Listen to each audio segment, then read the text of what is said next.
За сайн байцгаана уу? Та бүхэнд энэ сайхан өдрийн мэндийг хүргэе.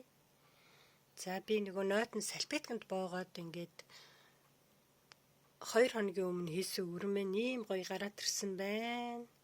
Энэ болохоор шар тарвсан, амтад тарвсны үр байна. Шар ийм гоё гарч ирсэн. Тэгэд миний босс үрнүүд бүгд гараад ирсэн. Айгуу гоё. Энэ болохоор өргөс тэмхний үр байна. Энэ өргөс тэмхний үр байна. Энэ болохоор хурган гоаны үр байна. Энэ шар холооны үр байна.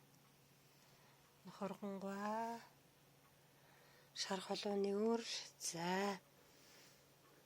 Нэг бол зүгээр ууттай үрээр тарьсан.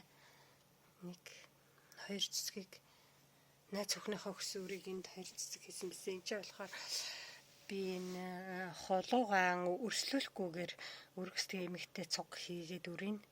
Тэгээ хоёулангийн цуг гараад ирэхээр залгалт хийх гээд хийсэн байгаа. За энэ чинь нэг гоё сони юм. Энэ нөгөө луу мэн ингээ гоё гараад ирсэн. Тэгээ энэ луу ингээ өрсөлдсөн луунг тарилтай биш үү? Одоо тэгэж шүү талбай дээр дулаархаар энэ үрээ цэцэж болох юм байна л гэж үзэж байна. За та бүхэнд амжилт хүсье. Өдрийг сайхан өнгөрүүлээрэй.